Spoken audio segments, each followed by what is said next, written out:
Los consumidores más informados toman las mejores decisiones. Alimentos Conciencia, con la doctora Carolina Natalí Reséndiz Nava.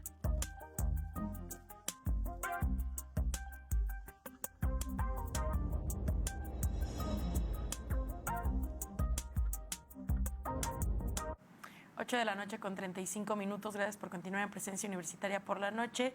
Y ya tenemos en enlace vía Zoom a la doctora Caro Reséndiz, que nos viene a compartir una nueva edición de esta colaboración de Alimentos Conciencia. Doctora, muy buenas noches y bienvenida a su espacio. Hola chicas, ¿qué tal? Buenas noches. Las abrazo a la distancia.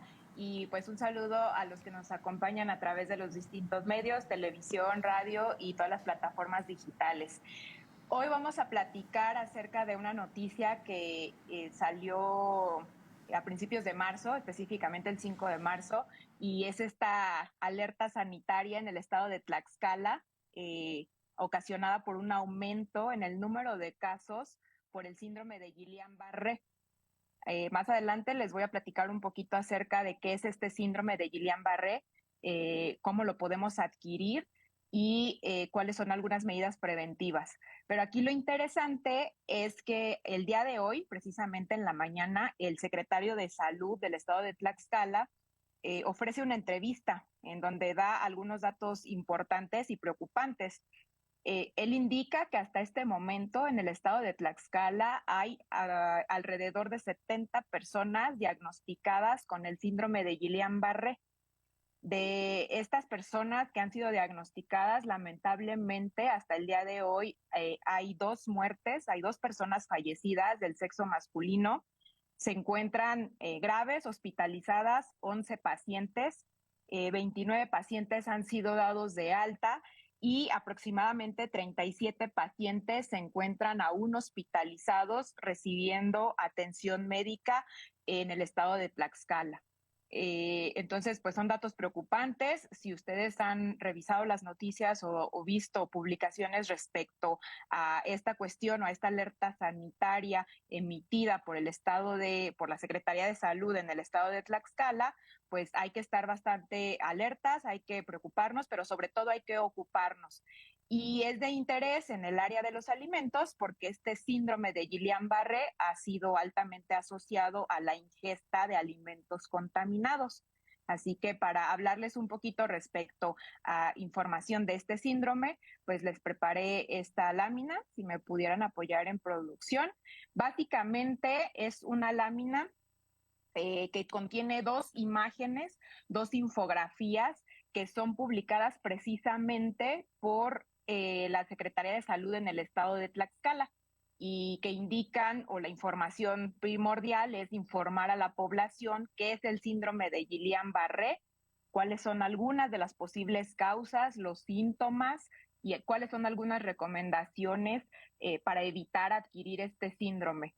Entonces, para los que nos siguen por radio, ustedes pueden encontrar estas infografías en las redes sociales de la Secretaría de Salud del estado de Tlaxcala para que puedan obtener información al respecto y sobre todo, pues no generar esta alarma, ¿no? No ser alarmistas, sino más bien tener información para poder prevenirnos. El primer punto aquí importante es que este síndrome de Guillain-Barré no es una enfermedad contagiosa, no se contagia de persona a persona. Esta enfermedad autoinmune ataca a nuestro sistema nervioso, lo que ocasiona debilidad muscular y pérdida de la sensibilidad. Es decir, una vez que adquirimos el síndrome de Guillain-Barré, nuestro propio sistema inmune va a atacar a nuestro propio sistema nervioso. Y de ahí la sintomatología que ocurre. El primer síntoma que podemos observar es un hormigueo en las extremidades, en las manos y sobre todo en los pies. Hay una debilidad o una falta de fuerza en piernas y en brazos, hay dolor muscular importante y en algunos casos puede provocar parálisis en piernas, en brazos o en músculos faciales. Eso se da ya en casos que son o que están pues ya un poco más graves, ¿no? Que se consideran más graves. Dentro de las posibles causas está que este síndrome de Guillain-Barré ha sido altamente asociado a la presencia de virus como la influenza y como el virus SARS-CoV-2 que causa el COVID-19.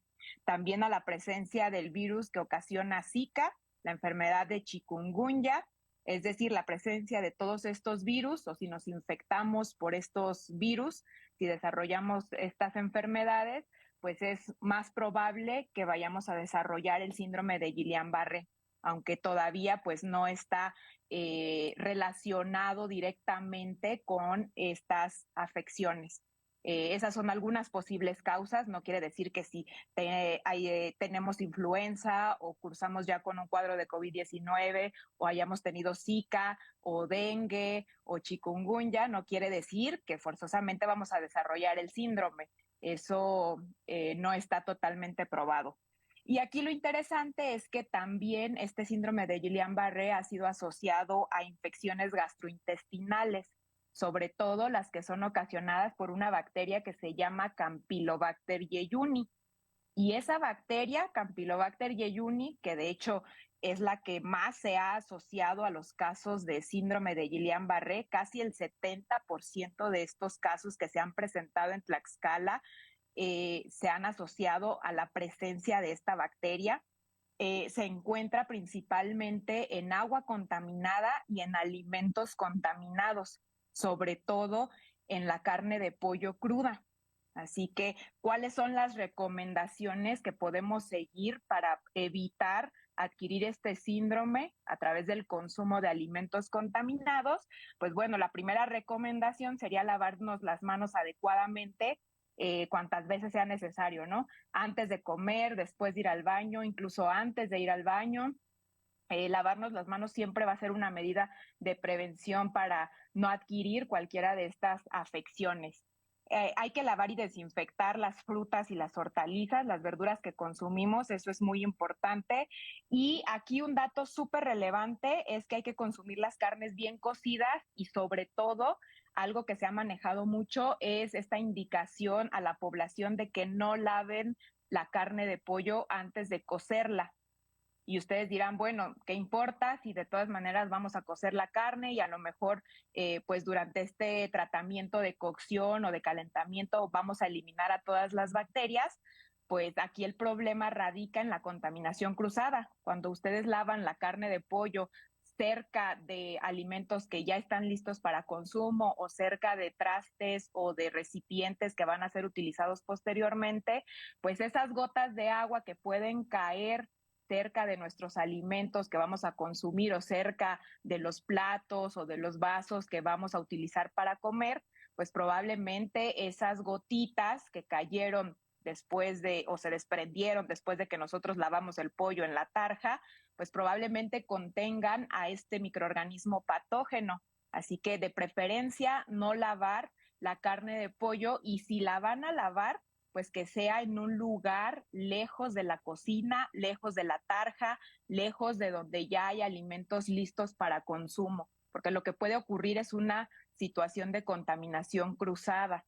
Así que la recomendación en primera instancia es no lavar la carne de pollo, pero si tienen esa práctica o quieren seguir realizando esa práctica, pues la sugerencia sería que si la van a lavar, lo hagan lejos de la cocina o lejos de los alimentos que ya están listos para el consumo.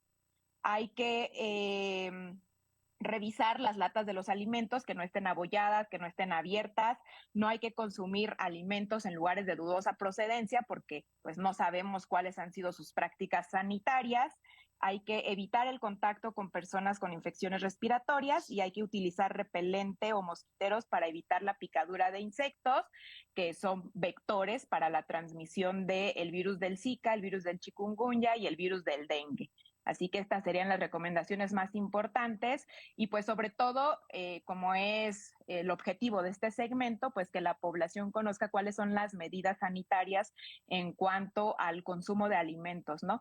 Y aquí pues esta bacteria Campylobacter, que por un lado ha sido asociada a los casos de síndrome de Guillain-Barré y por el otro lado pues ha sido asociada también a que está presente o es muy prevalente en la carne de pollo cruda. Así que hay que cocerla bien y hay que evitar lavar esta carne de pollo en nuestra tarja o cerca de los alimentos o cerca de los utensilios que vamos a utilizar para la preparación de nuestros alimentos, para evitar que haya contaminación cruzada y evitar adquirir esta bacteria, Campylobacter jejuni, que está muy asociada a la presencia o a los casos del síndrome de Guillain-Barré.